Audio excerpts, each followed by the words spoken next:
남편이 죽었으니 이제는 슬퍼하고 짐을 싸서 다시는 돌아오지 말아요. 저녁 식사 자리에서 며느리 서다경이 그렇게 말했습니다. 한민재, 제 아들은 그냥 미소를 지으며 고개를 끄덕였죠. 이 집은 애초에 어머니의 것도 아니었잖아요. 저는 아무 말 없이 짐을 싸서 나왔습니다. 다음 날 은행에 갔고 은행 지점장인 박혜진이 저를 맞이하며 이렇게 말했습니다. 오셔서 반갑습니다. 윤미숙님, 제 이야기를 끝까지 들어주세요. 그리고 이야기가 어디까지 닿았는지 제가 알 수 있도록 지금 보고 계신 도시를 댓글로 남겨주세요. 남편 한준석의 빈자리가 있는 식탁은 이전과는 전혀 달랐습니다. 오랜 세월 가족들과 함께한 마호가니 식탁이 세 사람이 둘러앉아 있음에도 너무 크고 너무 쓸쓸하게 느껴졌습니다. 저는 자꾸만 그의 빈 의자 쪽을 바라보았습니다. 그의 온화한 미소와 차분한 존재감이 거기 있을 것만 같아서요. 우리가 32년을 함께한 남편을 묻은 지 정확히 일주일이 되는 날이었습니다. 제 영혼의 절반이 찢겨나간 듯한 그날 이후 슬픔은 가슴을 짓눌러 숨쉬는 것조차 힘겹게 만들고 있었습니다. 감자 좀 건네주시죠. 미숙 어머님, 서다경의 목소리는 유리처럼 날카로웠습니다. 그녀는 한 번도 저에게 따뜻한 말을 건넨 적이 없었죠. 하지만 오늘 밤은 뭔가 달랐습니다. 훨씬 더 차가웠습니다. 손이 아직도 떨리던 저는 서빙 그릇에 손을 뻗었습니다. 장례식은 제가 생각한 것보다 훨씬 더 저를 지치게 만들었죠.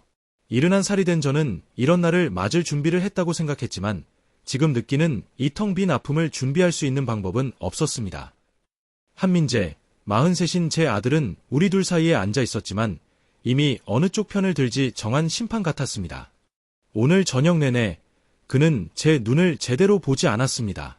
그의 시선은 오로지 결혼 15년 차인 아내에게만 향해 있었죠.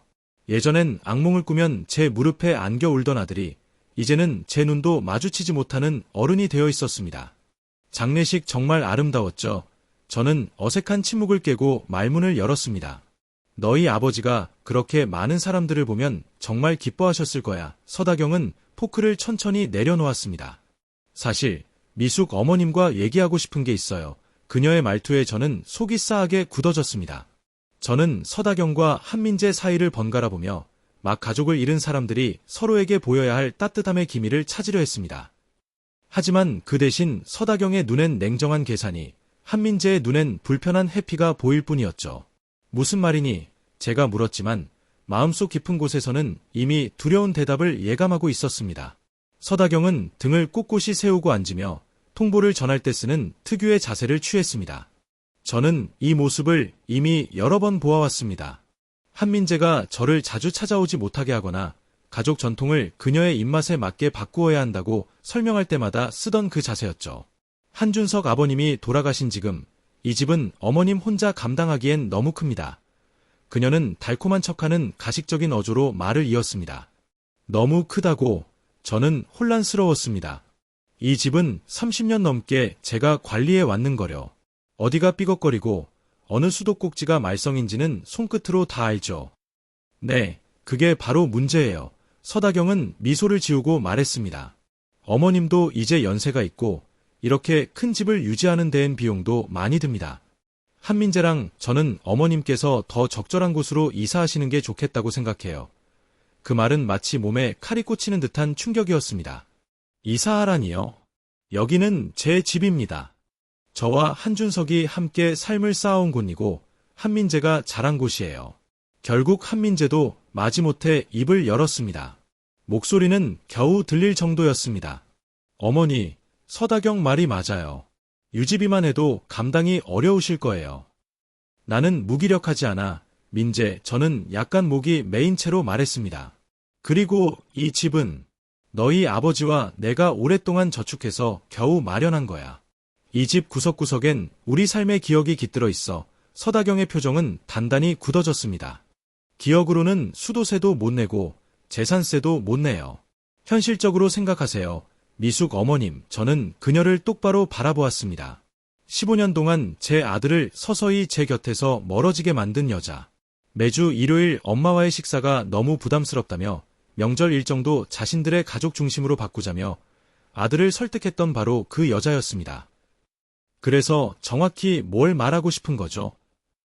그게 무슨 뜻이야? 라고 물었지만 속에서는 이미 얼음처럼 식은 정답이 서서히 떠오르고 있었습니다. 저희는 어머님께서 좋은 시니어 커뮤니티를 한번 알아보시면 좋겠다고 생각해요. 서다경이 말했습니다. 마치 큰 호의를 베푸는 것처럼 들리는 그 말투. 비슷한 연령대의 분들이랑 어울리고 프로그램도 다양하고요. 이렇게 큰 집에서 혼자 계시는 것보다 훨씬 나을 거예요. 저는 절박하게 한민재를 바라보며 이 계획에 반대하는 어떤 표정이라도 찾고 싶었습니다. 민재, 정말 이 집을 팔라고 하는 거니? 내가 잘한 집이야. 너희 아버지랑 내가 논리적으로는 맞는 말이에요. 어머니, 그는 제 눈을 피한 채 말했습니다. 그리고 솔직히 저희도 공간이 필요하거든요. 아이도 생각 중이고 이 집은 가능성이 많잖아요. 그의 말에 담긴 의미는 저를 얼음물에 빠뜨린 것처럼 차갑게 다가왔습니다. 그들은 단지 제가 나가기를 바라는 게 아니었습니다. 이 집을 원했던 겁니다. 저와 한준석이 30년 넘게 정성껏 리모델링하고 갖고 온 그 집을. 이제 슬픔도 끝났으니 감정 정리하시고 짐 싸서 다시는 돌아오지 마세요. 서다경의 목소리는 더 이상 외의나 가식 없이 냉담하게 변했습니다. 이 집은 애초에 어머님 것이 아니었어요. 그녀가 스페인어로 시아버지를 말하며 그 말을 내뱉었을 때 그것은 마치 낡은 가구를 버리는 걸 이야기하는 것 같았고 남편의 어머니를 쫓아내는 행위는 그저 하나의 절차일 뿐이라는 듯 들렸습니다. 그 순간 한민재가 저를 바라보았습니다. 그리고 저는 그의 눈빛에서 잠깐 아주 짧은 순간 망설임이나 죄책감 같은 것이 번뜩이 는 걸 보았습니다. 하지만 그는 곧 미소를 지으며 고개를 끄덕였습니다. 서다경 말이 맞아요. 어머니, 이 집은 아버지 거였고 이제 제 거예요. 어머니는 그냥 여기 사셨을 뿐이에요. 세상이 갑자기 기울어지는 느낌이 들었습니다. 그냥 살았을 뿐이라니. 32년의 결혼 생활, 함께 인생을 쌓고 아이를 키워온 시간이 단지 새들어 산 것처럼 취급되다니. 그렇구나. 저는 조용히 말했습니다. 목소리는 오히려 예상보다 침착했습니다. 하지만 제 안에서는 무언가가 조각조각 부서지고 있었습니다. 단지 제 마음만이 아니라 제가 알던 아들이라는 존재, 가족이라는 개념이 무너지고 있었던 거죠. 저는 천천히 자리에서 일어났습니다. 다리가 휘청였지만 버텨냈습니다. 시간이 좀 필요할 것 같구나. 2주요. 서다경이 말을 자르며 말했습니다. 2주면 좋은 곳 알아보시고 이사, 준비도 하실 수 있을 거예요. 2주. 이달도 아니고 최소한 애도할 여유조차 없는 2주. 단 14일 만에 한 사람의 일생을 박스에 담아 포장하라니. 한민재는 마침내 제 눈을 똑바로 바라보았습니다. 그리고 그 눈빛은 분노나 혐오보다 더 끔찍했습니다. 무관심. 완전히 아무렇지 않은 무관심이었죠. 어머니를 위한 결정이에요. 그가 말했습니다. 마치 자기 자신을 설득하듯이. 곧 이해하실 거예요.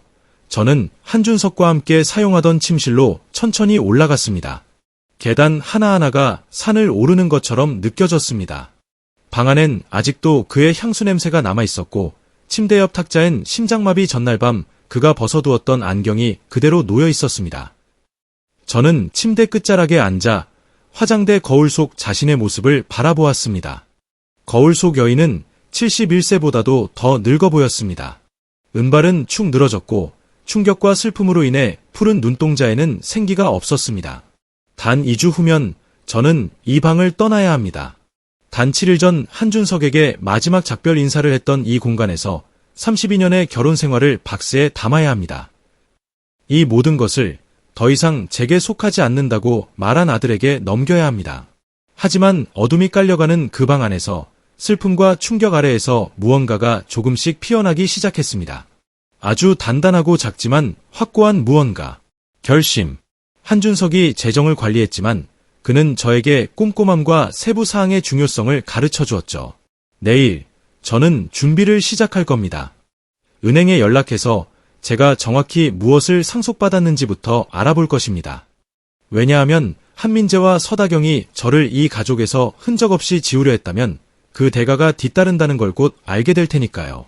가장 먼저 해야 할 일은 한준석이 남긴 유산이 정확히 어떤 구조였고 그것이 누구의 것이었는지를 아는 일이었습니다. 다음 날 아침 저는 주방 창문 너머로 쏟아지는 햇살을 바라보며 두 번째 커피를 마셨습니다. 그 끔찍한 저녁 식사 이후 10일이 흘렀고 집안은 마치 숨을 참고 있는 듯한 긴장감으로 가득했습니다. 마치 제 퇴거를 기다리는 것처럼요. 한민재와 서다경은 이미 2번이나 집에 와서 공간을 점검하고 방의 치수를 재고 리모델링에 대해 논의했습니다. 마치 제가 투명인간인 양. 어제는 서다경이 시공업자와 통화하는 걸 우연히 들었습니다. 그 노인네가 나가면 바로 견적 보러 가요. 그녀는 그렇게 말하며 리모델링 일정을 잡고 있었죠. 저는 그 10일을 이상하리만치 무감각한 상태로 지냈습니다. 마치 거품 속에 갇힌 듯 무의식적으로 물건을 정리하고 속에서 자라나는 불안의 매듭을 외면한 채 살아냈습니다. 하지만 오늘 아침 드디어 저는 한준석이 제게 기대했을 법한 현실적인 문제들을 마주할 준비가 되었다고 느꼈습니다. 우리 동네의 익숙한 골목을 지나 퍼스트 내셔널 은행까지 차로 15분. 저는 이 길을 20년 넘게 반복해왔습니다. 늘 조수석엔 한준석이 앉아 있었고 그는 은행 업무를 처리하는 동안 저는 차 안에서 기다리곤 했죠. 그는 재정 문제에 대해 항상 저를 보호해 주었어요. 그가 저를 믿지 않아서가 아니라 제가 고민하지 않아도 되도록 해준다고 했죠. 하지만 지금은 제발 그때 좀 더 관심을 가졌더라면 싶습니다. 은행에 도착하자 박혜진 지점장이 최근에 남편을 잃은 사람을 대하는 조심스러운 동정심으로 저를 맞이했습니다. 윤미숙님, 한준석 씨 소식 듣고 정말 안타까웠어요. 정말 신사셨죠. 항상 제 손주들 이야기도 물어봐 주셨거든요. 고맙습니다. 혜진 씨, 그 사람도 당신을 참족해봤어요. 저는 그녀의 책상 맞은편 의자에 앉으며 손에 쥔 가방을 놓지 못했습니다. 우리의 재정 상황을 좀 알고 싶어요. 준석 씨가 모든 걸 관리해서. 저는 사실 많이 모르거든요. 박혜진의 표정은 이해심으로 부드러워졌습니다. 그러며 계좌 내역부터 확인해 보겠습니다. 그녀는 컴퓨터 앞에 앉아 빠르게 키보드를 두드렸습니다. 그러다 그녀의 눈썹이 살짝 올라갔습니다. 어머, 무슨 문제라도 있나요? 제 심장이 덜컥 내려앉았습니다. 설마 한민재랑 서다경이 벌써 우리 계좌에 손을 댄 건 아닐까? 문제는 아닌데요. 예상보다 계좌가 꽤 많네요. 그녀의 목소리엔 놀람이 묻어 있었습니다. 일단 가게 지출용 공동 입출금 계좌부터 확인해 볼게요. 그녀는 명세서를 출력해 제게 건넸습니다. 잔고는 크지는 않았지만 몇 달간 제 생활비를 감당할 수 있을 정도로는 충분했습니다. 저는 안도감에 한숨을 내쉬었습니다. 최소한 당장 생계에 곤란을 겪진 않겠구나 싶었습니다. 그리고 이건 부부 공동명의의 저축계좌입니다. 박혜진은 또 하나의 서류를 건넸고 그 잔액은 꽤 컸습니다. 몇 년간은 문제없이 생활할 수 있을 만큼이었죠. 정말 다행이네요. 저는 어깨에 들어갔던 힘이 조금 빠지는 걸 느꼈습니다. 준석 씨는 항상 절약을 잘했어요. 맞아요. 아주 체계적이셨죠. 박혜진이 고개를 끄덕였지만 여전히 화면을 보며 미간을 살짝 찌푸렸습니다. 미숙님, 여기 다른 계좌들도 여러 개가 보이는데요. 이건 전부 본인 명의로 되어 있어요. 혹시 마지막으로 남편분과 전체 금융자산 포트폴리오를 검토한 적 있으세요? 제 명의로요. 저는 혼란스럽게 되물었습니다. 그럴 리가 없는데요. 모든 건 준석 씨가 관리했어요. 그녀는 다시 손가락을 빠르게 움직이며 확인했습니다. 저희 기록에 따르면 추가로 4개의 계좌가 있습니다. 정기예금, CD 2개, 머니마켓 계좌 하나, 그리고 흥미로운 건 5년 전에 개설된 신탁 계좌 하나예요. 제 머릿속은 빙글빙글 돌기 시작했습니다. 이해가 안 돼요. 준석 씨가 이런 얘기는 전혀 안 했는데요. 혹시 남편분께서 가족 관계에 대해 걱정하신 적 있으셨나요? 박혜진의 질문은 제 예상 밖이었습니다. 걱정이요? 무슨 뜻이죠? 그녀는 말조심스럽게 말을 이었습니다. 가끔 복잡한 가족 관계나 유산 문제, 외부 압력 등을 염려하는 분들이 배우자의 재정 안정을 위해 별도의 계좌나 구조를 마련하시곤 해요. 저는 지난 몇 년간 한준석의 행동을 되짚어 보았습니다. 그가 서다경의 소비 습관에 대해 은근히 질문하던 순간들, 한민재가 돈 문제를 이야기하면 조용해지던 모습, 아들이 은행에 함께 가겠다고 할 때마다 정중히 거절하던 기억들, 그 다른 계좌들에 대해 자세히 알려주실 수 있나요? 제 목소리는 거의 속삭임 같았습니다.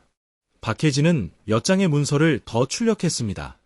첫 번째 정기예금은 7년 전부터 매년 자동 갱신되고 있고요.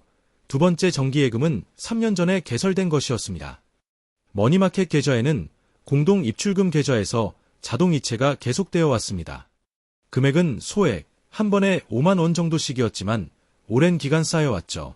박혜진은 명세서를 제게 건넸습니다. 숫자들이 눈앞에서 흔들렸습니다. 이건 단순한 비상금이 아니었습니다. 집 한 채를 살 수 있을 만큼 앞으로 수십 년 동안 편히 살 수 있을 정도의 금액이었습니다. 이게 어떻게 가능한 일이죠? 제가 물었습니다. 저는 아무 서명도 한 적이 없어요. 사실은 하셨어요. 박혜진이 부드럽게 말하며 파일 폴더 하나를 꺼냈습니다. 모든 서류에 윤미숙 님 서명이 있습니다. 아마 남편분께서 이건 단순한 은행 정보 갱신이나 보험 서류라고 하시며 서명을 요청하셨을 거예요. 그녀가 보여준 서류를 바라보니 제 서명이 분명히 있었고 날짜도 찍혀 있고 목격자 서명도 있었습니다. 저는 그런 걸 서명한 기억이 없었지만 날짜를 보니 기억이 어렴풋이 났습니다. 예전에 집 주소 숫자가 바뀌어서 은행에 갔던 날, 혹은 새로운 입출금 계좌 유형으로 전환하던 날이었습니다. 그게 진짜 무슨 서류인지 말씀 안 하셨어요. 저는 속삭이듯 말했습니다. 그런 경우 종종 있어요. 박혜진은 조심스럽게 말했습니다. 배우자 중 한 사람이 모든 세부 사항을 맡아서 복잡한 걸 덜어주려 하는 경우죠. 하지만 법적으로는 아무 문제 없습니다. 이 계좌들은 모두 합법적으로 윤미숙 님 소유입니다. 저는 이게 무슨 뜻인지 받아들이려 애썼습니다. 한민재와 서다경이 제 부엌 크기를 재고 리모델링을 계획하며 저를 버릴 짐짝처럼 여기던 그동안 저는 그들이 전혀 모르는 자산을 갖고 있었던 것입니다. 하나 더 있습니다. 박혜진은 이번엔 더욱 신중한 목소리로 말했습니다. 아까 말씀드린 신탁계좌 말인데요. 최근 5년간 한준석 씨명의의 사업계좌에서 이 계좌로 꾸준히 이체가 있었습니다. 한준석 건설 신탁계좌라고 되어 있네요. 남편분이 운영하시던 회사였죠? 네, 하지만 은퇴하면서 그 회사를 매각했어요. 한민재 말로는 그 매각금은 빚 갚는 데에나 겨우 썼다고 했는데요. 박혜진은 다시 컴퓨터 화면을 확인했습니다. 저희 기록상으로는 그 사업계좌가 아직도 활성화되어 있습니다. 그리고 지금까지도 정기적으로 입금이 되고 있고 그 돈이 윤미숙 님 신탁계좌로 이체되고 있어요. 그녀는 조심스럽게 덧붙였습니다. 제 생각에는 사업회계 담당자와 꼭 한번 상담하셔야 할 것 같아요. 지금 생각하시는 것보다 훨씬 더 많은 재정 정보가 있을 수 있습니다. 저는 은행을 나섰습니다. 손에는 여러 통장의 명세서와 출력물이 무겁게 들려 있었고 머릿속은 더 무거웠습니다. 곧장 집으로 가는 대신 동네에 있는 작은 카페 주차장에 차를 세운 채 앉아 박혜진이 준 모든 서류를 하나하나 다시 읽어보았습니다. 숫자는 거짓말을 하지 않았습니다. 제가 모르는 사이에 한준석은 제 삶을 철저히 보호하고 있었던 것입니다. 모든 계좌, 모든 투자, 모든 신탁 구조가 저를 재정적으로 독립시켜주기 위해 짜인 설계였습니다. 신탁 명세서를 들여다보면서 한 가지 패턴이 떠올랐습니다. 5년 동안의 입금 기록이 한민재의 방문 시기와 정확히 일치하고 있었던 것이죠. 항상 그가 아버지에게 소액 대출을 요청한 직후 혹은 서다경이 가게가 어렵다고 넌지시 말한 직후의 입금이 크게 늘어나 있었습니다. 한준석은 아들에게 돈을 지원하면서도 저에게는 그 이상의 금액을 따로 보호해놓고 있었던 겁니다. 마치 언젠가는 제가 혼자 설날이 올 것을 예감했던 듯이요. 제 전화가 울렸습니다. 한민재에게서 문자였습니다. 엄마, 서다경이 부동산 중개인을 구했어요. 다음 주부터 집 보여줄 수 있대요. 집 알아보는 건 잘 돼가시죠? 저는 그 문자를 한참 동안 응시하다가 다시 무릎 위의 명세서를 바라보았습니다. 한민재와 서다경은 너무도 확신에 가득 차 있었습니다. 자신들이 모든 걸 장악했다고 믿었죠. 하지만 그들이 세워온 계획은 자신들이 전혀 모르는 토대 위에 있었던 것입니다. 내일 저는 사업회계사에게 전화할 겁니다. 한준석이 남긴 것들을 더 알아볼 겁니다. 그리고 나서야 이 남자가 저를 얼마나 깊이 사랑했는지, 제가 다시는 누구에게도 휘둘리지 않도록 준비해둔 그의 사랑을 진짜로 어떻게 써야 할지 결심할 수 있을 겁니다. 슬픔은 여전히 남아 있습니다. 여전히 날카롭고 생생합니다. 하지만 그 밑바닥에 서는 또 다른 감정이 자라나고 있었습니다. 수년 만에 처음 느껴보는 조용하고 단단한 힘. 강순희 회계사무소는 세탁소와 세금 신고 사무소 사이 평범한 스트릿몰에 자리 잡고 있었습니다. 저는 이곳에 한 번도 와본 적이 없었습니다. 한준석이 항상 사업 관련 회의는 스스로 처리했거든요. 지루한 서류 작업일 뿐이라서 괜히 머리만 아플 거야라며 저를 배려하는 척했지만 지금에 와서 보니 그는 단순한 번거로움 이상의 것들로부터 저를 보호하고 있었던 겁니다. 강순희 회계사는 저와 또래로 보였습니다. 철회색 머리를 단정한 올림머리로 묶고 철퇴 안경 너머로는 온화한 눈빛이 느껴졌습니다. 그녀는 한준석 건설의 장부를 15년 넘게 맡아왔고 어제 제가 전화를 했을 때의 조심스러운 중립적인 반응이 아직도 기억에 남아 있습니다. 윤미숙님, 그녀는 어지러운 책상 너머의 의자를 가리키며 말했습니다. 먼저 조의를 표합니다. 준석 씨는 훌륭한 분이셨고 정직한 사업가셨습니다. 분기별 미팅이 정말 그리울 거예요. 감사합니다. 저도 그 사람을 당신만큼 사업적으로 알았더라면 좋았을 텐데요. 저는 새로 받은 은행 명세서를 가방에 잘 넣고 자리에 앉았습니다.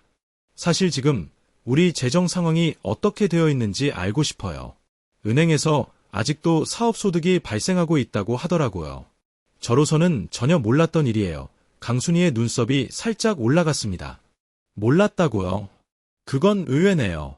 준석 씨는 항상 당신 이야기를 자주 하셨기에 저는 당연히 그녀는 말끝을 흐리며 생각을 정리하는 듯했습니다. 부탁이에요. 지금 무슨 일이 벌어지고 있는지 알고 싶어요. 제 아들은 회사가 몇 년 전에 팔렸고 남은 빚을 겨우 정리할 수 있었을 뿐이라고 했거든요. 매각, 강순희는 진심으로 놀란 표정이었습니다. 윤미숙님, 한준석 건설은 매각된 게 아니에요. 구조조정을 한 거예요. 그녀는 컴퓨터로 파일을 열었습니다. 5년 전 준석 씨는 회사 자산을 한준석 건설 신탁으로 이전했고 그 신탁의 수익자로 윤미숙 님이 지정되어 있어요. 방안이 갑자기 기울어지는 듯한 느낌이 들었습니다. 그럼 제가 건설 회사의 소유자라는 뜻인가요? 정확히는 신탁이 회사를 소유하고 윤미숙 님이 그 신탁의 소유자예요. 꽤 성공적으로 운영되고 있었어요. 남편분은 구조조정 이후 계약을 아주 신중하게 체결하셨거든요. 규모는 작지만 믿을 만한 고객들과 안정적인 수입을 꾸준히 만들어내는 방식이었어요. 급등락하는 대형 상업 프로젝트보다는 훨씬 효율적이었죠. 그녀는 몇 장의 손익계산서를 출력해 건네주었습니다. 최근 5년간의 재무 자료입니다. 보시면 아시겠지만 수익이 꽤 안정적이에요. 저는 숫자를 바라보며 손이 떨리는 걸 느꼈습니다. 연간 수익은 상당했고 신탁 계좌에서 받던 정기 입금도 이제는 설명이 되었습니다. 하지만 준석 씨는 은퇴했잖아요. 저는 나직이 말했습니다. 이젠 일을 안 하셨다고요. 맞아요. 실무에서는 손을 뗐지만 전략적인 의사결정은 계속 맡고 계셨어요. 실제 시공과 운영은 오상우 씨가 책임지고 있었습니다. 아마 잘 아시죠? 저는 고개를 끄덕였습니다. 오상우는 준석 씨와 20년 넘게 일해온 인물이었고 처음엔 견습으로 시작해 지금은 현장 소장 역할까지 해내고 있었습니다. 장례식장에도 와 있었죠. 몇 안 되는 진심 어린 눈물을 흘리던 사람이었습니다. 지난 5년간 회사는 사실상 오상우 씨가 운영하고 있었어요. 강순희는 이어 말했습니다. 준석 씨는 성과 보너스 형태로 상우 씨에게 일정 수익을 배분했어요. 덕분에 동기부여도 확실했고 충성도도 높았죠. 굉장히 성공적인 구조였습니다. 근데 왜 준석 씨는 이런 얘기를 한 번도 안 했을까요? 제 목소리는 거의 속삭임 같았습니다. 강순희는 잠시 말을 멈추고 조심스럽게 말했습니다. 이런 말씀 드리는 게 조심스럽긴 한데요. 준석 씨는 가족 내 압박을 많이 우려하셨어요. 특히 아드님이 재정적으로 어렵다는 얘기, 그리고 며느님의 소비 습관에 대해서도 몇 번 걱정하시더라고요. 혹시라도 가족들이 회사 수익을 알게 되면 무리한 요구나 상속 다툼으로 인해 윤미숙님의 미래가 위태로워질까봐 걱정하셨던 것 같아요. 퍼즐 조각들이 차갑고 또렷하게 맞춰지기 시작했습니다. 한민재가 아버지에게 대출을 요청할 때마다, 서다경이 집안 사정이 어렵다고 흘릴 때마다, 한준석은 그 요청을 들으면서도 동시에 제 재정적 독립을 지키기 위한 계산을 하고 있었던 것입니다. 저를 보호하고 있었군요. 그 말은 너무 무겁고 명확해서 입 밖으로 꺼내는 데에도 힘이 들었습니다. 두 분 다 보호하신 거예요. 강순이가 부드럽게 말했습니다. 하지만 방법은 달랐던 거죠. 그가 지난 수년간 한민재에게 해준 대출들은 금액이 상당했습니다. 하지만 그 돈은 사업 운영 계좌에서 나간 것이지 제 개인 자산에서는 나오지 않았어요. 그리고 한준석 씨는 모든 서류를 아주 꼼꼼하게 정리해 두셨죠. 강순이는 또 다른 파일 폴더를 꺼내며 말했습니다. 이건 회사와 아드님 사이의 대출 계약서 사본이에요. 남편분은 반드시 이걸 정식 사업 거래로 처리하자고 하셨어요. 상환 일정도 있고 이자율도 명시되어 있습니다. 저는 손을 떨며 그 파일을 열었습니다. 수십 장의 계약서가 차례로 나타났고 모든 문서에 한준석과 한민재의 서명이 나란히 들어있었습니다. 지난 5년 동안 수만 달러 규모로 꾸준히 대출이 이루어진 것이었고 명목은 아들의 각종 사업 투자였습니다. 민재가 이 대출금을 제대로 상환하고 있나요? 저는 물었습니다. 물론 답은 이미 예상하고 있었죠. 강순이의 표정이 불편하게 굳어졌습니다. 상환 일정상으로 보면 연체된 금액이 상당합니다. 지난달 기준으로 이자 포함 미지급 잔액이 약 8만 7천 달러입니다. 그 숫자는 마치 제 몸을 가격하는 것처럼 충격적이었습니다. 한민재는 가족 사업, 이제는 제 사업에 거의 9만 달러나 빚을 지고 있으면서 한편으로는 아버지가 빚만 남기고 갔다고 주장했던 겁니다. 그럼 이 대출 의무는 지금 어떻게 되나요? 신탁과 함께 이전됩니다. 현재 윤미숙 님이 신탁의 소유자이므로 상환을 요구하거나 조건을 조정할 법적 권한이 전적으로 있습니다. 저는 한민재와 서다경이 제 부엌 치수를 재고 리모델링을 계획하며 부동산 사진 촬영 일정을 논의하던 모습을 떠올렸습니다. 그들은 모든 걸 당연하게 여겼습니다. 자신들이 한준석이 만든 모든 것을 당연히 상속받아야 한다고 믿었죠. 하나 더 말씀드릴 게 있어요. 강순이는 이번엔 더욱 조심스러웠습니다. 지난달 아드님이 저한테 직접 연락했어요. 아버지가 돌아가셨으니 이제 본인이 사업을 관리하겠다고 말하더라고요. 그래서 회사 소유권 이전 서류를 준비해달라고 요청했어요. 뭐라고요? 저는 신탁 수익자의 서면 허가 없이는 어떤 서류도 진행할 수 없다고 했습니다. 그랬더니 민재 씨가 놀라는 기색이 역력했어요. 어머님이 이 구조에 연관되어 있다는 걸 전혀 몰랐던 것 같더라고요.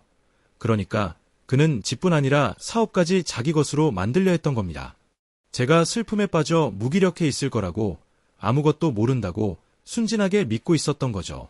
그 배신감은 제가 상상했던 것보다 훨씬 깊고 날카로웠습니다. 순희 씨, 비밀리에 여쭙고 싶은 게 있어요. 말씀하세요. 지금처럼 오상우 씨가 운영을 계속하고 구조도 그대로 유지하는 게 가능할까요? 물론이죠. 상우 씨는 요즘 어머님으로부터 연락이 오기를 기다리고 있어요. 회사의 미래나 본인 고용 안정성에 대해 걱정도 하시더라고요. 지금 체계를 유지하신다면 그분은 정말 충성스럽고 성실하게 운영해 주실 거예요. 저는 테이블 위에 놓인 서류들을 차곡차곡 정리하며 마음속이 뒤흔들리는 걸 느꼈습니다. 이 사업은 제 것이었습니다. 한민재가 쌓아온 그 막대한 빚은 진짜였고 법적으로도 유효했습니다. 무엇보다 그도 서다경도 자신들의 계획이 얼마나 허술한 기반 위에 놓여 있었는지 전혀 모르고 있었습니다. 오상우 씨와 가능한 한빨리 미팅을 잡고 싶어요. 그리고 남은 대출에 대한 선택지도 모두 알고 싶습니다. 네, 오늘 오후에 연락드릴게요. 그리고 순희 씨, 오늘 나눈 얘기는 당분간 비밀로 해주셨으면 해요. 물론이죠. 고객 기밀은 저희의 가장 중요한 원칙입니다. 집으로 돌아가는 길, 제 휴대폰이 진동했습니다. 서다경에게서 문자였습니다. 미숙 어머님, 내일 부동산 사진 촬영 잡혔어요. 집 정리 잘 해두세요. 첫인상이 중요하니까요. 저는 그 메시지를 한참 들여다보다가 아무런 답도 하지 않고 휴대폰을 가방 속에 넣었습니다. 마음껏 촬영 일정을 잡으라고 해요. 이 집에서 누릴 미래를 상상하며 본인들이 상속받을 돈이라고 착각하는 것도 마음껏 하게 두죠. 어차피 그들이 쌓아온 모든 계획의 기반은 곧 무너질 테니까요. 그날 저녁, 저는 한준석의 서재에 처음 발을 들였습니다. 그가 남긴 정리된 서류들 사이에 둘러싸인 채 이제야 왜 한준석 씨가 그렇게 문서 정리에 집착했는지 알 것 같았습니다. 왜 모든 거래마다 반드시 서류를 남겨야 한다고 고집했는지도요. 그는 하나하나의 거래로, 하나하나의 계약서로 제 주위를 둘러싼 성을 쌓아올리고 있었던 겁니다. 그리고 내일부터 저는 그 성벽이 얼마나 단단한지 직접 확인하게 될 겁니다. 다음날 아침, 주방에서 오상우가 거친 손으로 머그잔을 감싸진 채 저와 마주 앉아 있었습니다. 50이 된 그는 여전히 넓은 어깨에 손바닥은 굳은 살투성이었고 평생 현장에서 일해온 남자의 모습 그대로였죠. 하지만 그의 눈엔 전에 본 적 없는 깊은 피로가 드리워져 있었습니다. 윤미숙 사모님, 솔직히 말씀드리자면 준석 사장님 돌아가신 뒤로 밤잠을 설쳤습니다. 상우는 감정이 묻어나는 거친 목소리로 말했습니다. 지난주에 한민재 씨가 현장에 와서 자산을 정리하고 운영을 간소화해야 한다는 얘기를 꺼냈거든요. 저 같은 사람 입장에선 그 말이 고태고 통보처럼 들렸어요. 저는 익숙한 동작으로 커피를 다시 따르며 마음을 가다듬었습니다. 상우, 제 아들이 정확히 뭐라고 했죠? 가족이 재정적으로 어렵다면서 회사를 정리해야 할 수도 있다고 했습니다. 지금 진행 중인 계약 목록, 장비 리스트, 현금 흐름 예측 자료까지 전부 달라고 하더군요. 상우는 이를 악물듯 턱을 굽혔습니다. 게다가 창고랑 사무실 열쇠도 요청했어요. 그때 뭐라고 하셨어요? 지금 누가 법적으로 회사를 책임지고 있는지 확인하고 그 사람한테 직접 지시받아야 한다고 했습니다. 준석 사장님이 예전부터 그렇게 말했거든요. 무슨 일이 생기면 소유자 지시 없이는 아무것도 하지 말라고요. 그는 제 눈을 똑바로 바라보며 말했습니다. 근데요, 사장님은 한 번도 그게 한민재 씨라고 말씀하신 적 없어요. 그 말에 저는 가슴 깊숙한 안도감을 느꼈습니다. 준석은 이런 상황을 예상하고 상우를 보호자로 남겨두었던 겁니다. 아무에게나 회사를 넘기지 않도록 말이죠. 상우, 지금부터 제가 말하는 건 비밀로 해주세요. 아무에게도요. 그는 진지한 표정으로 고개를 끄덕였습니다. 맹세드립니다. 사모님. 저는 전날 강순이가 건네준 서류들을 식탁에 펼쳤습니다. 이 회사, 한민재 것도 아니고 유산도 아니에요. 제 것이에요. 5년 전 준석 씨가 모든 자산을 신탁으로 옮겼고 저는 그 신탁의 유일한 수익자예요. 상우는 서류를 바라보다가 두 눈이 휘둥그레졌습니다. 세상에. 실례지만 와, 진짜 치밀하셨네요. 준석 사장님은 항상 세수 앞을 보고 계셨던 분이었어요. 맞아요. 그리고 기록에 따르면 지난 몇 년 동안 이 회사는 꽤나 안정적인 수익을 냈어요. 그 말에 상우의 얼굴에 자부심이 비쳤습니다. 우리는 평판 좋은 회사로 성장해 왔습니다. 사모님. 단골 고객이 많고 일은 정직하게 하고 가격도 공정하게 유지했죠. 준석 사장님이 늘 말씀하셨어요. 큰 한탕보다 꾸준한 고객이 더 귀하다고. 그대로 운영을 계속해주세요. 지금까지 하신 것처럼요. 다만 한 가지는 알아야겠어요. 민재가 가족의 재정 상태를 솔직하게 말하지 않았어요. 혹시 그가 사업에 관해 뭔가 요청한 적 있었나요? 상우의 표정이 어두워졌습니다. 그랬죠. 몇 번이고요. 준석 사장님 안 계실 때 찾아와서는 현금 흐름이 어떻냐, 어느 고객이 곧 입금할 예정이냐고 물었어요. 한두 번은 잠깐만 도와달라면서 사업 아이디어에 투자를 요청하기도 했고요. 그때 뭐라고 하셨어요? 아버지한테 직접 말하라고 했습니다. 저는 바보가 아니거든요. 사모님. 뭐가 어떻게 돌아가는지 눈치챘습니다. 상우의 목소리는 굳어졌습니다. 작년에는요, 저희가 강순이 회계사무소에서 진행한 빌딩 프로젝트에서 대금이 입금된 날, 한민재 씨가 은행에 나타났습니다. 우연이라고 하던데 은행 창구에서 입금 내역을 계속 캐물었어요. 제 속이 싸늘하게 얼어붙었습니다. 한민재는 사업 자금 흐름을 몰래 감시하고 있었던 겁니다. 언제가 가장 현금이 많을지를 파악해서 대출을 요청하려 했겠죠. 상우, 하나만 더 묻고 싶어요. 솔직하게 말씀해 주세요. 제 아들은 이 회사에 얼마나 많은 돈이 오가고 있는지 알고 있었을까요? 그는 잠시 고민하며 말이 없었습니다. 가족이 말한 것보단 많다는 건 감지했을 겁니다. 하지만 전부는 몰랐을 거예요. 준석 사장님은 항상 개인 자산과 사업 자금을 철저히 구분하셨거든요. 서류상으로도요. 무슨 뜻이죠? 아주 똑똑하게 구분하셨어요. 대출이 필요하면 사업 운영 계좌에서 정식 계약으로 빌려주셨고 절대 사적으로 섞는 일이 없었습니다. 한민재가 도움을 요청할 때마다 준석 사장님은 요즘 사업이 어렵다, 수익률이 낮다고 말하면서도 결국엔 방법을 찾아냈어요. 대부분은 사업 계좌에서 대출 형식으로 지원한 거였죠. 개인 자산은 건드리지 않으셨고요. 오상우는 오래된 작은 수첩을 꺼냈습니다. 가장자리가 달아 있었고 속지는 수십 번 넘겨줬을 듯 낡아 있었습니다. 저는 모든 걸 기록합니다. 사모님. 그건 준석 사장님이 제게 가르쳐 주신 습관이에요. 제 기록에 따르면 지난 5년 동안 한민재는 약 9만 3천 달러를 받아갔습니다. 그 금액은 전날 강순희 회계사가 보여준 것보다도 많았습니다. 지급액이요? 대출이 아니라. 그래서 제가 사장님이 영리하셨다고 하는 겁니다. 서류상으로는 다 대출로 처리했어요. 상환 일정도 다 있고 이자율도 명시돼 있었죠. 하지만 실제로는 한 번도 상환을 요구하지 않으셨어요. 한민재가 납부를 연체해도 그냥 넘어가셨죠. 그래서 민재는 자기가 아무것도 안 갚아도 된다고 생각하는 거네요. 생각하는 게 아니고 행동이 그래요. 상우는 정정하듯 말했습니다. 진심으로 그렇게 믿는 건지 아니면 그냥 그런 척하는 건지는 모르겠지만요. 마치 우리의 대화를 들은 듯 현관 쪽에서 자동차 문 닫히는 소리가 들렸습니다. 주방 창문 너머로 한민재의 은색 혼다 파일럿이 상우의 트럭 뒤에 주차된 게 보였습니다. 제 아들이네요. 저는 조용히 말했습니다. 우리가 사업 얘기했다는 건 들키고 싶지 않아요.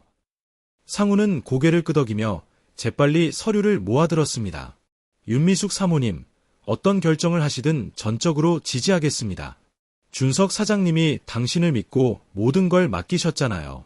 그거면 충분합니다. 한민재는 노크도 없이 집 안으로 들어왔습니다. 그건 준석 씨가 살아계실 때 무척 싫어하시던 습관이었지만 저는 수년간 그냥 참아왔던 행동이었습니다. 좋은 아침, 엄마. 그는 상우를 힐끗 보며 말했습니다. 방문객이 있을 줄은 몰랐네요. 상우 씨가 저 좀 살펴보러 들렀어요. 저는 침착하게 대답했습니다. 원래 항상 이렇게 배려 깊잖아요. 그렇죠. 민재의 시선은 이미 주방을 훑고 있었습니다. 마치 이 공간이 자기 소유인 듯 재판매 가치를 평가하는 눈빛이었죠. 사실 상우 씨, 잘 됐네요. 우리가 사업에 대해 얘기 좀 해야 하거든요. 상우의 표정은 공손하지만 냉정하게 변했습니다. 아버지가 돌아가셔서 이제 몇 가지는 현실적으로 정리해야 할 것들이 생겼어요. 자산과 의무를 중심으로 실용적인 결정을 내릴 필요가 있죠. 저는 이 광경을 마치 외부인처럼 흥미롭게 지켜보았습니다. 한민재는 너무도 당당했습니다. 자신이 모든 걸 결정할 권리가 있다고 믿고 있었죠. 자신이 주장하려는 것이 처음부터 자기 것이 아니었다는 사실조차 모르는 채. 구체적으로 어떤 결정들이죠? 상우가 물었습니다. 계속 사업을 운영할지 아니면 자산을 정리해서 부채를 청산하는 게 나을지 평가해봐야겠죠. 그의 말투는 마치 점심 메뉴를 고르는 듯 무심했습니다. 그래요. 그럼 이런 결정들은 누가 내리는 겁니까? 상우의 물음에 한민재는 잠시 눈을 깜빡였습니다. 예상 못한 질문이었나 봅니다. 가족이요. 당연히요. 앞으로는 제가 아버지 사업을 관리할 거예요. 그렇습니까? 상우의 목소리는 여전히 차분했지만 그 당신이요 라는 묘한 강조는 분명 들렸습니다. 엄마, 커피 좀 더 내리시는 게 좋겠어요. 민재는 말했습니다. 늘 그랬듯 중요한 대화가 시작되면 저를 자연스레 배제하려 했습니다. 하지만 저는 움직이지 않았습니다. 수년 만에 처음으로 저는 자리를 지켰습니다. 그럴 필요 없어요. 상우 씨는 제 손님이고 여긴 제 주방이에요. 저도 함께 있겠습니다. 민재는 살짝 놀란 듯했지만 곧 어깨를 으쓱했습니다. 좋아요. 상우 씨, 장비 목록, 차량, 현재 계약 현황까지 모두 정리해 주세요. 사업 계좌 접근도 필요하니 재정 상황을 전반적으로 검토해 보려 합니다. 도움 드릴 수 있습니다. 상우는 조심스럽게 말했습니다. 계좌 접근 권한과 관련해서는 누구와 협의하면 될까요? 당연히 저랑 하시면 되죠.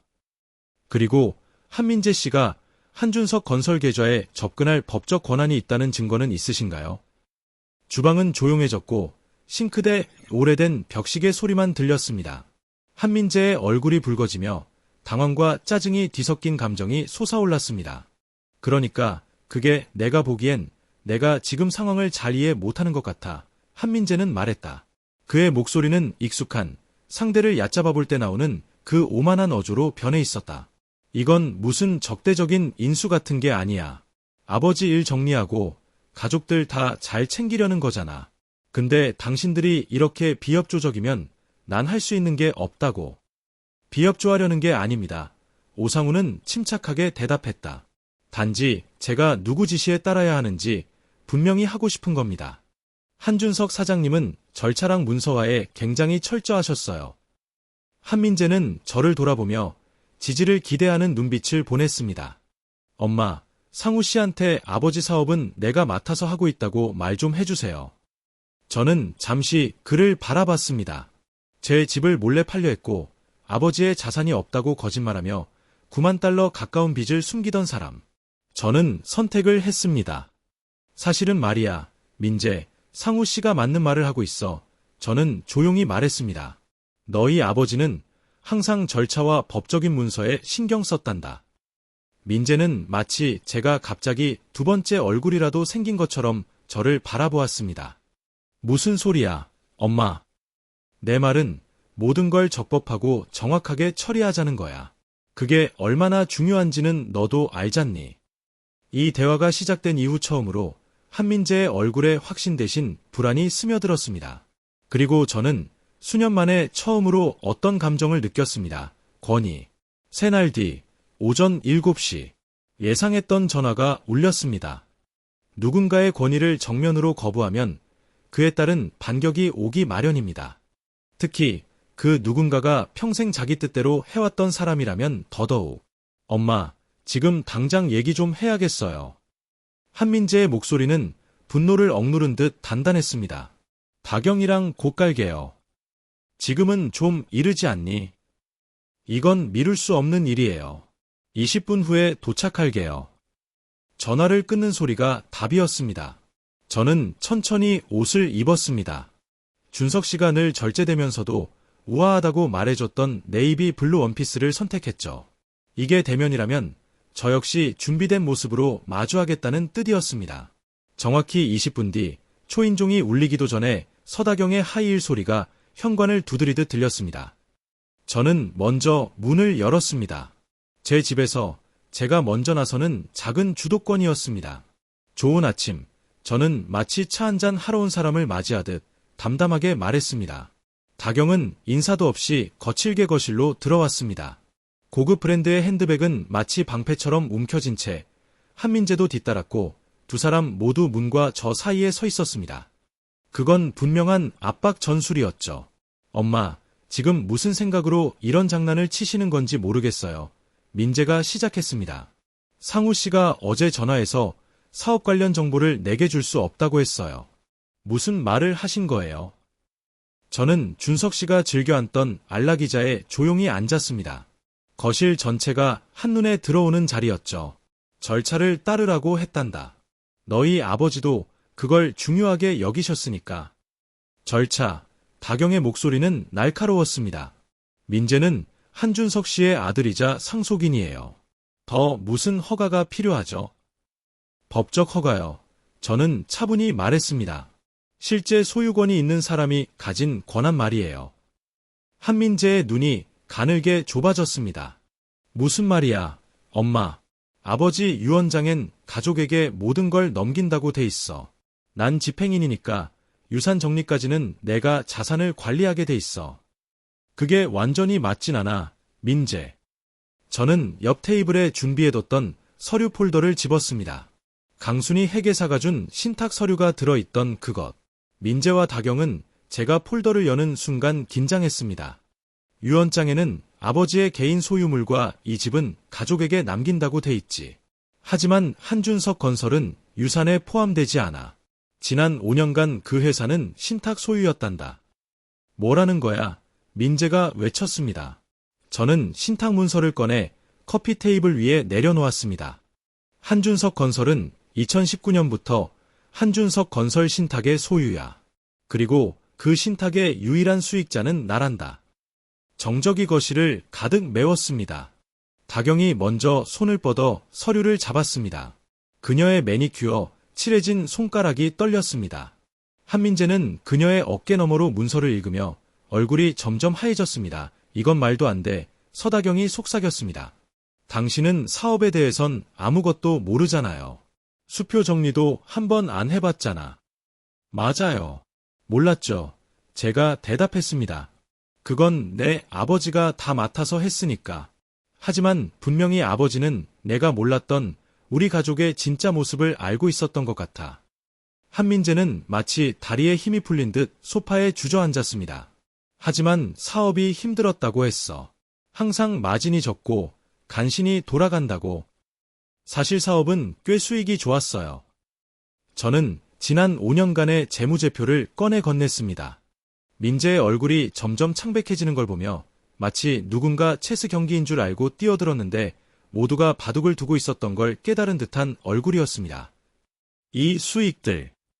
민재의 목소리는 거의 속삭임 수준이었습니다. 그 돈은 다 어디 간 거야? 그중 일부는 내게 갔지, 민재. 아니, 꽤 많은 금액이 너한테 갔어. 저는 대출 계약서를 꺼내 들었습니다. 정확히 말하면 5년 동안 9만 3천 달러 가까이. 다경은 다급하게 서류를 낚아채 훑어보았습니다. 여기 대출이라고 써 있잖아.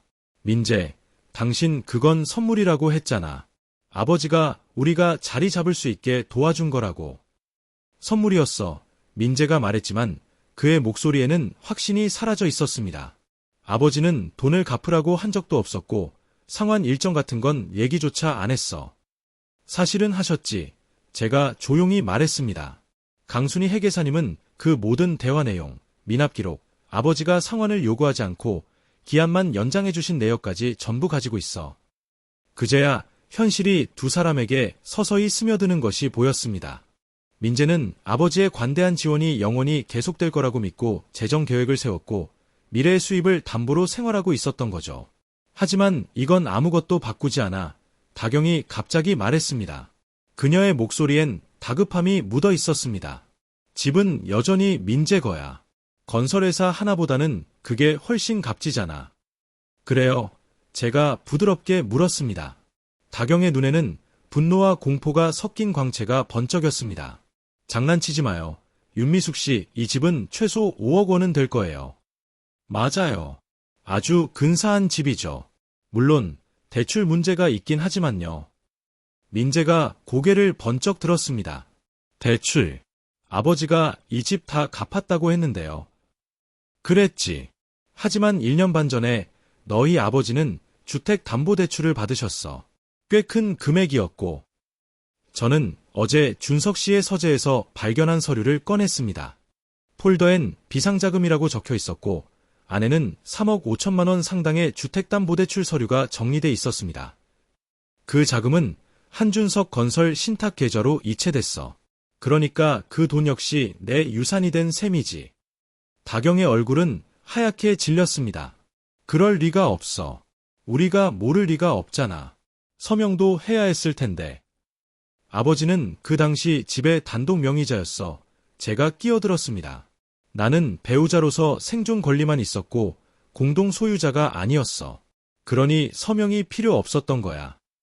한민재는 대출 서류를 마치 외계어라도 되는 것처럼 멍하니 들여다보았습니다. 근데 왜 아버지가 이런 짓을 한 거야? 사업 계좌에 돈을 넣기 위해 굳이 집을 담보로까지? 대화가 시작된 이후 처음으로 저는 내면의 감정을 숨기지 않았습니다. 날 지키기 위해서였어. 민재.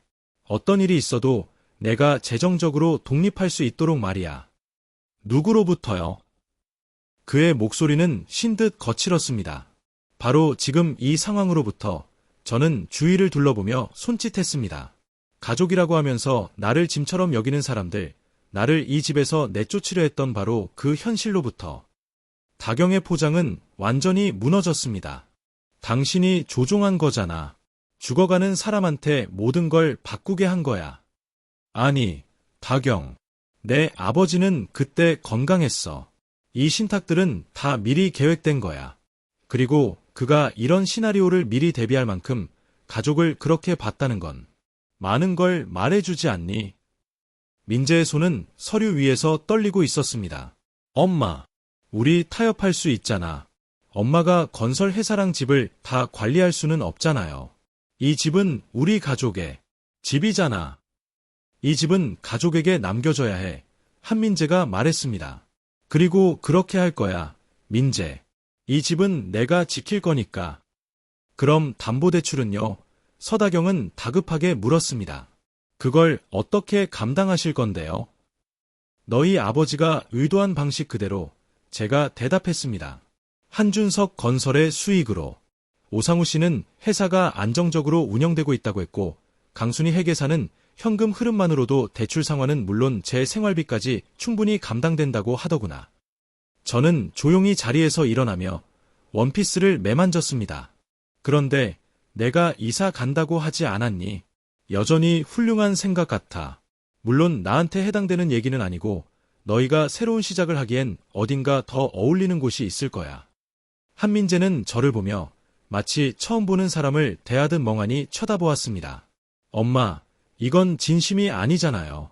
아버지가 엄마한테 얼마나 잘해줬는데 우리 가족이 어떤 의미인지. 그분은 정말로 저를 위해 모든 걸 했지. 제가 말을 잘랐습니다. 저를 누구에게도 휘둘리지 않도록 만들 만큼 저를 사랑했어.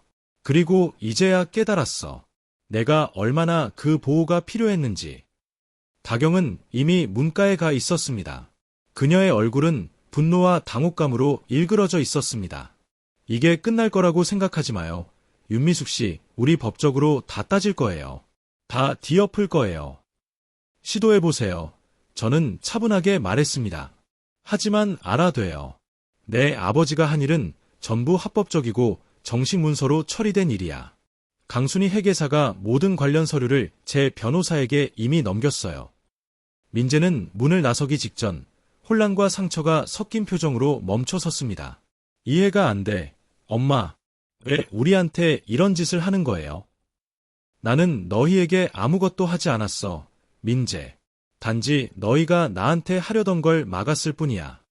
그들이 떠난 뒤 저는 거실 한가운데에 앉았습니다. 이 집은 이제 완전히 내 집. 그리고 저는 수십 년 만에 처음으로 완전한 재정적 독립이라는 걸 느꼈습니다. 이제 저는 누구에게도 빚지지 않았고 아무도 제 삶을 빼앗을 수 없었습니다. 준석 씨는 제게 단지 돈을 넘긴 게 아니었습니다. 자유를 주었습니다. 6개월 후 저는 대한민국 남해안 통영 앞바다를 내려다보는 내 새집 테라스에 서 있었습니다. 아침 햇살이 잔잔한 물결 위를 황금비드로 물들이고 파도 소리는 과거의 낡은 집에서 들리던 삐걱거림 대신 저만의 교향곡이 되었습니다. 이 바닷가 별장은 예전 가족 집보다 작았지만 완전히 제 것이었습니다. 모든 가구, 장식, 색감, 32년간 타협으로 채웠던 공간과 달리 이제는 제 취향만으로 꾸며진 집이었죠. 놀랍게도 아무도 끼어들지 않을 때 저는 꽤 훌륭한 감각을 가지고 있다는 걸 발견했습니다. 한준석 건설은 여전히 오상우 씨의 손에서 잘 운영되고 있었고 매주 금요일마다 진행 현황과 신규 계약을 보고받고 있었습니다. 분기별 수익은 제 계좌로 안정적으로 입금되었고 저는 준석 씨가 설계한 구조를 그대로 유지하겠다는 약속을 지켰습니다. 모든 직원들은 그 안정 속에서 훨씬 만족해 보였습니다. 이 별장은 원래 계획에 없던 발견이었습니다. 남해 해안가 부동산을 검색하던 중 강순희 씨가 자산 정리 중 발견한 서류에 따라 준석 씨가 3년 전 건설 신탁 명의로 이 집을 미리 사두었다는 걸 알게 된 거죠. 서류 사이에는 그의 손글씨 메모도 있었습니다.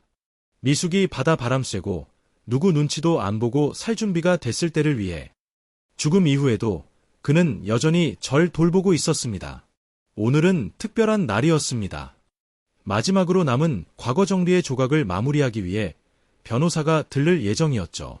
민재와 다경은 실제로 신탁 계약을 무효로 만들기 위해 노인, 재산 착취 전문 변호사를 고용했습니다. 하지만 그들은 완전히 실패했습니다. 조사 결과 준석 씨의 모든 금융 구조는 합법적이고 적절하게 실행되었으며 민재의 사업대출 연체이자와 벌금까지 포함하면 총 채무는 1억 3천만 원에 달한다는 사실까지 밝혀졌습니다. 오전 10시 정각, 문벨이 울렸습니다. 정확한 성격의 인물인 변호사 제임스 박 씨였습니다. 은행 지점장 박혜진 씨와는 무관한 사람이지만 똑같이 신뢰할 수 있는 사람이었습니다. 이 모든 일이 시작된 이후로 그는 줄곧 나를 대리해왔고 그의 차분하고 유능한 태도는 가장 스트레스가 심한 순간에 큰 도움이 되었다. 안녕하세요, 윤미숙 씨. 그는 창가에 있는 편안한 의자에 앉으며 말했다. 그 자리는 우리 미팅 때마다 그가 앉는 익숙한 자리였다. 최종 합의서를 가져왔습니다. 검토해주세요. 나는 프렌치 프레스로 커피를 내렸다. 새 삶에서 내가 배운 또 하나의 작은 자유였다. 그리고 그 맞은편에 앉았다. 상대방 반응은 어땠나요? 최우혁의 표정에는 절제된 웃음기가 비쳤다. 예상대로였습니다. WD 쪽 변호사는 가족 간의 의무가 계약보다 우선되어야 한다며 한참이나 주장했지만 한국 법률은 채무에 대해서는 명확하죠. 그는 나에게 합의 문서를 건넸다. 6개월간의 법적 다툼 끝에 한민재와 서다경은 전액 채무를 인정하고 연체 없이 갚는다는 전제로 8년에 걸쳐 상환하는 계획에 동의했다. 그들은 마지막으로 가족 간 용서 조항을 넣자고 시도했지만 최우혁은 계속 말했다. 한민재 씨는 마지막 미팅에서 감정이 북받쳐 어머니와의 관계를 돈 때문에 망치고 있다고 주장했어요. 그래서 뭐라고 하셨나요? 그들에게 말했어요. 저는 고객의 가족 관계가 아닌 재정적 이익을 대변하는 사람이라고요. 물론 대부분의 어머니는 자식에게 합법적인 채무를 받기 위해 소송까지는 안 가죠. 이번 합의에는 특히 나를 만족시킨 조항이 포함되어 있었다. 만약 한민재와 서다경이 상환을 연체하면 법적으로 그들이 운영하는 회사의 급여를 압류하거나 새로 구입한 부동산의 유치권을 걸 수 있게 되어 있었다. 이것은 그들의 향후 재정 상황에 상관없이 내가 받아야 할 금액을 지킬 수 있는 안전장치였다. 그리고 한 가지 더 있습니다. 최우혁이 별도의 봉투를 꺼냈다. 어제 도착했어요. 봉투에는 한민재의 익숙한 필체로 주소가 적혀 있었다. 안에는 단순한 종이에 적힌 짧은 편지가 들어 있었다. 엄마, 이번 일로 엄마가 나를 용서하지 않을 거라는 거 알아. 그래도 아빠가 그런 결정을 했는지 이제야 알 것 같아. 모든 걸 잃어보니 내가 얼마나 당연하게 여겼는지 깨달았어. 서다경이랑 부부 상담도 받고 있고 상환 일정을 맞추기 위해 2가지 일을 병행하고 있어. 언젠가 엄마가 다시 나와 이야기해 줄 수 있기를 바라고 있어. 정말 미안해. 한민재. 나는 편지를 조심히 접어 옆에 두었다. 사과는 진심이었다. 느껴졌다. 하지만 6개월은 늦었고 양심보다는 결과 때문이라는 점이 더 컸다. 답변 전달해 드릴까요? 최우혁이 물었다. 아니요. 한민재가 나와의 관계를 회복하고 싶다면 빚을 갚는 방식과 마찬가지로 천천히, 성실하게, 그리고 시간을 들여야죠. 최우혁이 떠난 뒤 나는 커피를 들고 테라스로 나가 다시 한번 한민재의 편지를 읽었다. 슬픔은 여전히 남아 있었다. 한준석뿐 아니라 내가 믿었던 아들과 가족 관계에 대한 상실감까지도. 하지만 그 밑에는 더 깊은 무언가가 자리 잡고 있었다. 내가 중요한 순간에 자신을 지켜냈다는 깊은 만족감이었다. 그 순간 전화벨이 울렸다. 모르는 번호였지만 어디선가 본 적 있는 느낌이었다. 여보세요. 윤미숙 씨 맞으시죠? 저 강지원이에요. 강순희 선생님의 딸이요. 전화드려도 괜찮을지 모르겠네요. 나는 그녀를 기억해냈다. 지방종합병원에서 근무하는 간호사였다. 강순희가 우리 미팅에서 가끔 언급하곤 했었다. 물론이지요. 아가씨, 어떻게 도와드릴까요? 사실은 도움을 받고 싶어서요. 어머니께서 말씀해 주셨거든요. 가족 문제 때문에 삶을 다시 세우셨다고. 그래서 가족에게 재정적으로 조종당한 여성들을 위한 모임을 만들려고 해요. 혹시 경험담을 나눠주실 수 있을까요? 그 요청은 나를 당황하게 만들었다. 제가 무슨 말을 해야 할지 모르겠네요. 생각보다 그런 경험을 한 여성들이 많아요. 부모의 자산을 당연하게 여기는 성인 자녀들, 재정 정보를 숨기는 배우자들, 가족을 향한 친절함을 약함으로 착각하는 사람들이 얼마나 많은지요. 윤미숙 씨의 이야기는 다른 여성들이 자신의 권리를 이해하고 자신을 지킬 용기를 내는데 큰 도움이 될 거예요. 나는 잠시 생각에 잠겼다. 아래 바다에서 펠리컨이 물고기를 낚기 위해 다이빙하는 모습을 바라보며 6개월 전만 해도 나는 남편을 잃고 아들에게 집을 빼앗길 위기에 놓인 상실감 가득한 미망인이었다. 하지만 지금은 경제적으로 독립했고 내가 살고 싶은 바로 이곳, 이 바닷가 마을의 작은 집에서 누구에게도 의존하지 않고 살아가고 있었다. 언제 모임에 나가면 될까요? 내가 물었다. 정말요? 해주실 건가요? 그럴 생각이에요. 하지만 복수나 법적 분쟁 이야기는 하지 않으려 해요. 저는 가족을 사랑하는 것과 스스로를 포기하는 것 사이의 차이에 대해 이야기하고 싶어요. 자신의 재정 상황을 이해하는 것이 얼마나 중요한지, 그리고 한준석이 내가 살아있을 동안조차 아들로부터 나를 지켜준 그 선물에 대해 말하고 싶어요. 우리는 다음 달로 강연 일정을 잡았다. 전화를 끊고 나서야 내가 다른 여성들이 같은 상황을 헤쳐나가도록 돕는다는 것이 일종의 사명처럼 느껴졌다. 그것은 한준석의 보호를 기리는 길이자 나의 어렵게 얻은 독립을 스스로 인정하는 방식이었다. 그날 저녁, 나는 이 집으로 이사온 이후 매일 하던 일을 했다. 와인 한 잔을 들고 테라스에 앉아 노을을 바라보았다.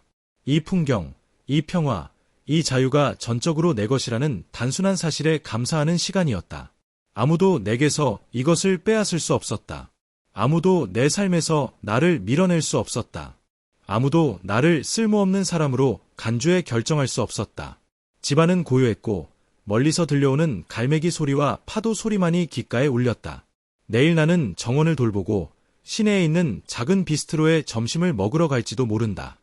창가 자리를 항상 남겨주는 사장님이 있는 그곳 말이다. 내 삶에 속한 단순한 기쁨들. 결국 한민재의 채무는 갚아질 것이다.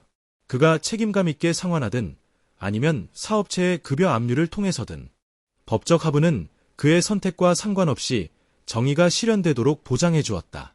하지만 진짜 승리는 재정적인 것이 아니었다. 그것은 내가 스스로를 존중받을 가치가 있는 존재임을 주장할 수 있는 힘을 찾았다는 사실이었다. 하늘에서 마지막 햇빛이 사라질 무렵 나는 잔을 들어 한준석에게 조용한 건배를 보냈다. 그가 어디에 있든 그는 나를 충분히 사랑해서 내가 다시는 무력하지 않도록 누군가의 자비에 기대어 살아가지 않도록 내 미래를 지켜주었다. 그리고 시험의 순간이 왔을 때 내가 그 시험을 통과할 수 있도록 필요한 모든 것을 준비해 두었다. 바다는 여전히 해변과의 대화를 이어가고 있었다. 나는 나의 집, 나의 테라스에서 나의 인생을 살고 있었다. 마침내 자유가 무엇인지 진정으로 깨닫고 있었다. 그것은 내가 마땅히 있어야 할 자리에 앉기 위해 더 이상 애원하지 않아도 된다는 의미였다. 그것은 평화였다.